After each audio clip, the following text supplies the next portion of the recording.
tu es jeune, tu es africain et tu veux devenir riche. Tu veux faire partie de cette nouvelle élite de jeunes riches africains qui ont un impact positif sur leur société, sur leur environnement et qui sont les nouveaux exemples. Tu veux faire partie du mouvement. Tout le monde veut faire partie du mouvement. Quand je me lançais sur Internet, c'était ça. Je voulais devenir riche, je voulais faire de l'argent et je voulais pas faire de l'argent juste pour avoir de l'argent. Mais j'avais une vision plus lointaine de me dire je veux impacter mon entourage. Tout le monde n'a pas cette vision. Toi, tu veux juste faire de l'argent pour avoir des belles voitures. C'est rien de mauvais. Chacun a ses motivations. Mais on doit tous faire de l'argent. C'est ça qui est important. Dans cette vidéo, on va parler de ça. Je vais te parler de 4 erreurs que tu dois éviter si tu veux faire partie de ce cercle très restreint des jeunes riches africains. Première erreur, c'est de ne pas assez t'éduquer. Le combat commence par l'éducation. Et quand je dis l'éducation, c'est l'éducation après l'école. On a tous tendance à penser que à la fin de l'école, on arrête, c'est fini, on n'apprend plus. Et moi, j'étais le premier, tu vois. J'étais le premier, j'étais pressé de terminer la terminale parce que je me dis, après le bac, je serai relax, je vais plus me prendre la tête. Après l'université, c'était pareil. J'avais un problème avec l'apprentissage, du moins l'apprentissage classique qu'on nous force à faire. On nous force à aller à l'école pendant 6 mois, apprendre 2-3 trucs et en fin de compte, tu te rends compte que ces mêmes compétences, connaissances que tu apprends en 6 mois d'école, tu prends 1 semaine, 2 semaines sur Internet, tu maîtrises tout ça. Et c'est encore plus flagrant de nos jours parce que la majorité des profs, les PDF, ils viennent les prendre sur Google et ils te partagent ça en classe. À quoi ça sert que je paye tout cet argent pour qu'un professeur aille chercher des PDF sur Internet? Je peux le faire moi-même. Et avec l'intelligence artificielle, c'est encore pire. C'est encore 2 fois pire. L'apprentissage, c'est la première barrière d'entrée. Si tu veux faire partie de cette élite de jeunes riches africains, t'as pas le choix. Et quand je dis l'apprentissage, c'est un apprentissage poussé. Tu dois être prêt. Tu dois être un concurrent rude parce que tu es dans une course contre la montre. Tout est contre toi en ce moment. La majorité des pays africains n'appartiennent plus aux Africains. Les Chinois sont présents partout. Les Libanais sont présents partout. Les autres nationalités, les Américains, les Français, ils sont présents partout. On est déjà dans une course qui est perdu d'avance. Et ce que tu dois comprendre en tant qu'Africain et aussi en tant que jeune, déjà tu as 2 handicaps.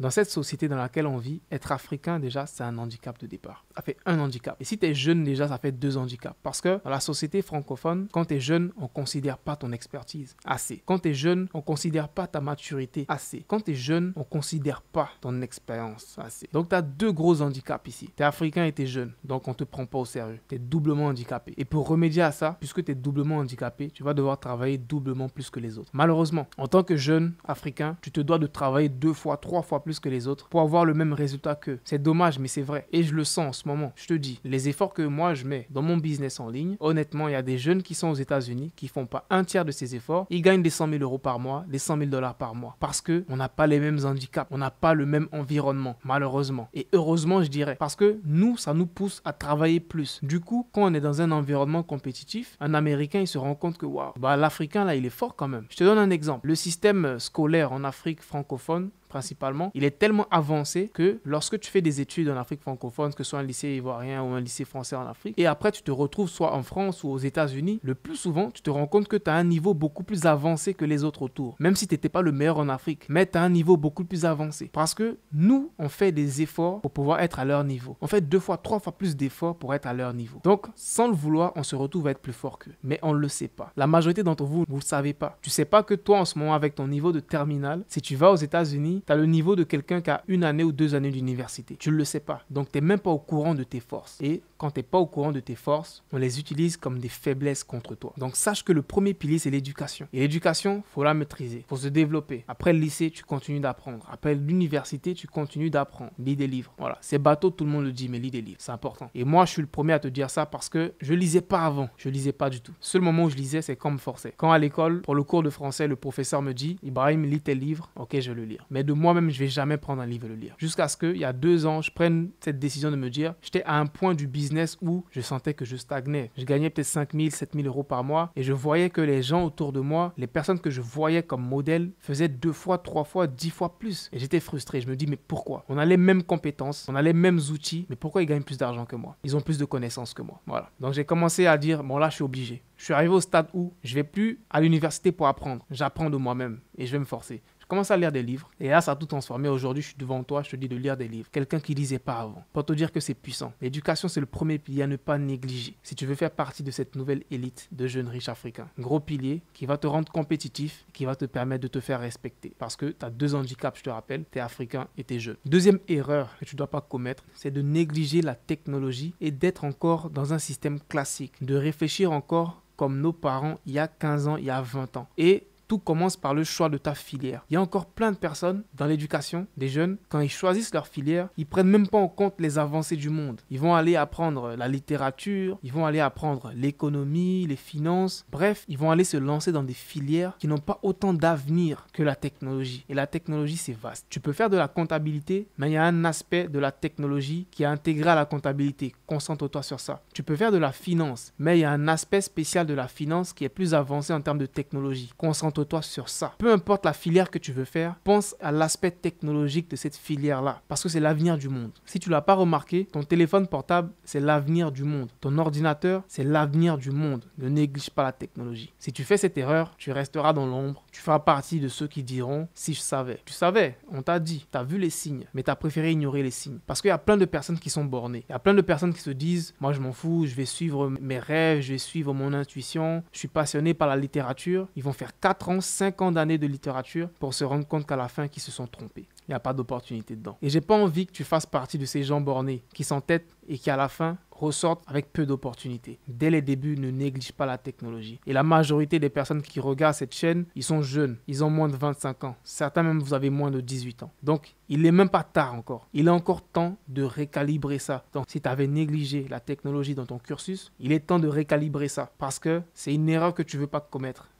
C'est une grosse erreur. La technologie, c'est pas juste je suis sur TikTok tous les jours. C'est j'essaye de comprendre comment TikTok fonctionne. Et comment dans 10 ans, moi, je peux être un des précurseurs d'une technologie pareille. Tu veux pas vivre dans un monde où tu es spectateur. Tu veux vivre dans un monde où tu es un acteur. Tu participes au développement. Tu participes aux avancées. Et surtout en Afrique, mon gars. Il y a plein d'opportunités en Afrique. Dans tous les domaines, je le dis tout le temps. Et c'est ouvert à tous. C'est un océan bleu. On a tous nos opportunités dans cet océan bleu-là. Mais tu comprends que déjà, ces 2 premiers piliers que je t'ai cités, il faut les maîtriser. Il faut être éduqué, il faut maîtriser la technologie. Et ça, c'est pour tous les domaines dans lesquels tu veux te lancer en Afrique. 3e erreur à éviter, si tu veux devenir riche, étant jeune en Afrique, faire partie de cette nouvelle élite de jeunes riches africains, je dirais, évite de trop accorder de l'importance à la vie des gens. Arrête de chercher la validation. Tu vois, malheureusement, ma génération, on a ce problème-là qui nous bloque. Et je pense que toutes les générations avaient ça auparavant. Ce problème de les gens autour de moi ne font pas ça, donc j'arrive pas à le faire. J'arrive pas à sortir du lot parce que les gens vont me juger, parce que je prends une voie différente, parce que les gens vont me juger, parce que je veux me construire une vie différente. Et la majorité, on n'arrive pas à le faire. On a le rêve, on a le rêve qui est fin fond en nous. On se dit, il y a une voix qui me dit, je veux faire un truc différent. Mais les autres autour de moi vont pas forcément me soutenir. Donc j'évite de le faire. Ne fais pas cette erreur. Sinon, tu vas aussi rester dans l'ombre toute ta vie. Tu auras des idées, tu auras des projets, tu vas rien accomplir. Tu vas faire partie de ces gens qui sont frustrés lorsqu'ils voient les autres réussir parce qu'ils n'ont pas le cran de le faire. Voilà. Les gens qui sont frustrés, c'est des gens qui voient la réussite des autres et ils se rendent compte qu'ils auraient pu le faire, mais ils ne l'ont pas fait. Et ça crée une frustration que tu ne peux pas enlever. Une frustration de « j'aurais pu le faire, j'aurais pu devenir comme ce gars-là, mais j'avais pas le courage de le faire ». Moi, il y a un mantra que je me dis,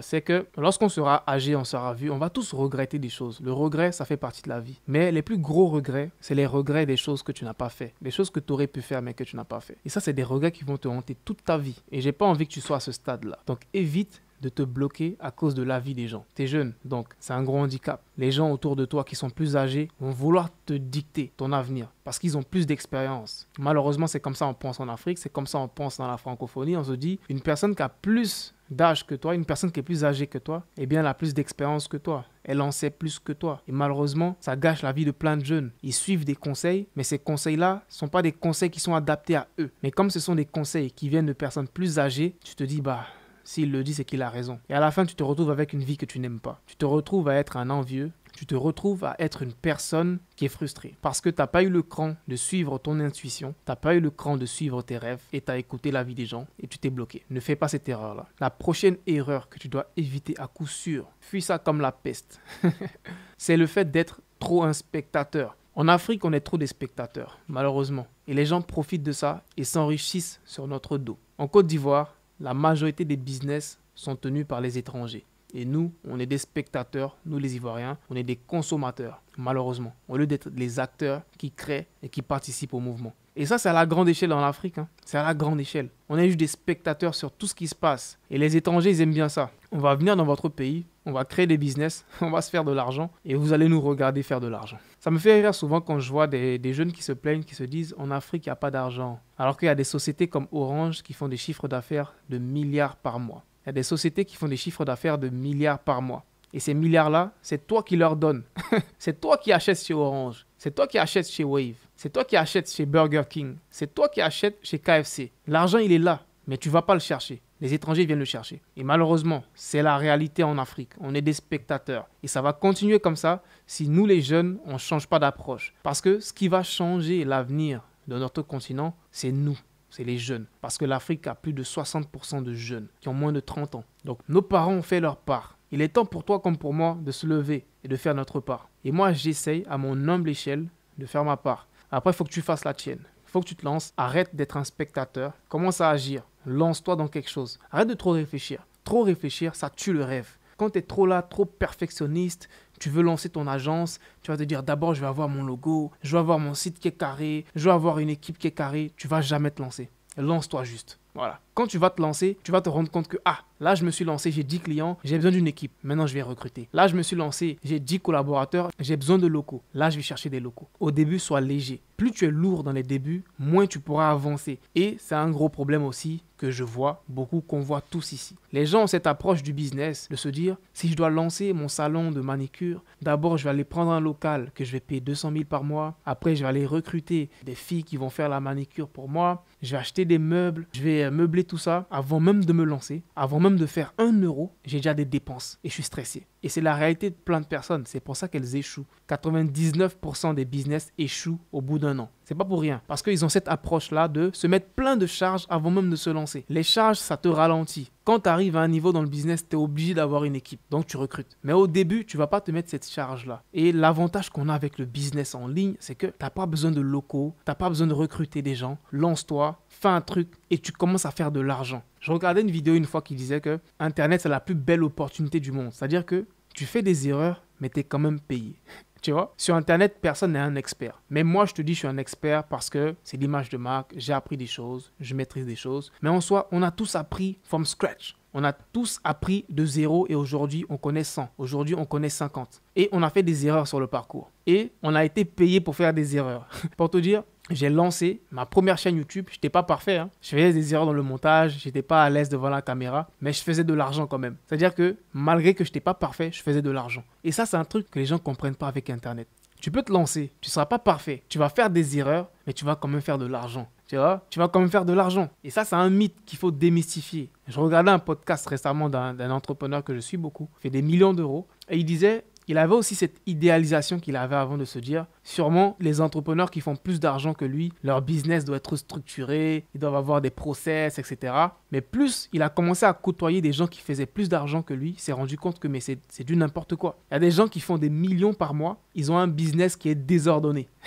Pour te dire que c'est de l'illusion. Quand tu es hors du game, tu vois tout ça avec un œil extérieur, tu te dis, ces gars qui font plein d'argent, ils sont trop organisés, ils sont ceci, ils sont cela. Moi, je ne suis pas le gars le plus organisé du monde. Il y a des jours, je suis paresseux, j'ai pas envie de travailler. On est tous des êtres humains. Mais la différence entre toi et moi, c'est que moi, j'ose. J'ai osé me lancer faire des erreurs et j'ai été payé pour faire des erreurs. Donc, aie le cran de te lancer, de faire des erreurs et d'être payé pour tes erreurs. La dernière erreur à éviter à tout prix, si tu veux faire partie de cette nouvelle élite de jeunes riches africains, c'est d'arrêter de mettre l'argent en premier plan. Je pense que tu vas pas aimer ce que je vais dire, mais c'est la vérité. C'est une vérité que tu dois mettre dans ta tête. Quand ta priorité, c'est de courir après l'argent, tu n'auras jamais l'argent. Les gens ne comprendront jamais ça. Je te le dis, je sais très bien que tu ne pourras pas le comprendre. Tu vas me dire, le gars là, quand il gagne plein d'argent, il nous raconte du n'importe quoi. C'est la vérité. Ce qui attire l'argent, c'est la valeur. C'est des lois de l'univers. C'est pas moi qui ai inventé ça. C'est la valeur. Tu donnes de la valeur aux gens, ils te donnent de l'argent. Si toi aujourd'hui, tu payes Canal Plus par mois, tu payes Orange, qui est très cher, tout le temps tu recharges des unités, tu as 3 puces, tu as Orange, tu as MTN, tu as Move,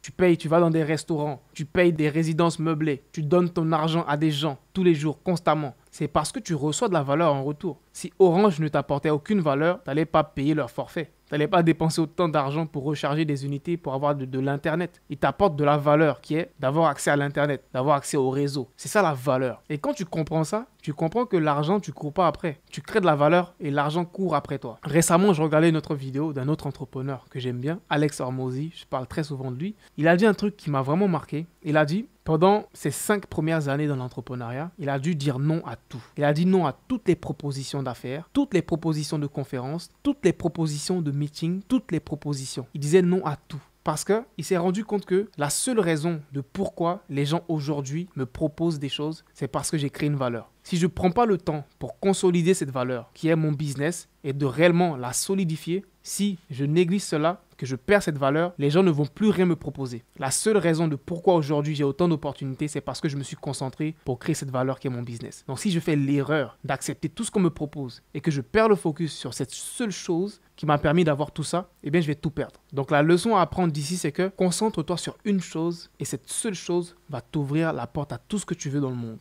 Et cette seule chose, c'est construire ta valeur. Et la valeur de tout le monde, elle est différente. Moi, ma valeur, c'était de me construire une image de marque. Quelqu'un de sérieux, qui a une image sérieuse, qui fait les efforts pour se différencier. Et là, cette image, elle vaut de l'argent. Je me rappelle quand je me lançais à l'époque, j'étais un gars très perfectionniste. Rien que dans mes vidéos, dans mes montages, il y a beaucoup de proches qui me disaient « Mais ça sert à quoi? Pourquoi tu prends autant de temps pour faire ton montage? Sors juste la vidéo, t'as que 15 abonnés. » Mais moi, je me disais « Certes, j'ai que 15 abonnés, mais j'ai envie de faire la meilleure impression pour ces 15 abonnés-là. » J'ai envie que quand ces 15 personnes regardent ma vidéo, ils se disent « Waouh, il est incroyable. On va le recommander à 15 autres personnes. » Au fur et à mesure, de 15, on passe à 30. Après, on passe à 100. Après, on passe à 100 000. Et après, on passe à 400 000. La première impression, c'est la plus importante. Et j'ai toujours été aussi perfectionniste, même dans mes débuts quand j'avais 50 abonnés. Parce que je me disais, je veux me différencier. Parce que je suis dans un environnement, que tu le veuilles ou non, on est dans un environnement qui est laxiste. Les francophones sont laxistes, les Africains sont laxistes, on se contente du minimum. Voilà, je fais ma petite vidéo, je la poste comme ça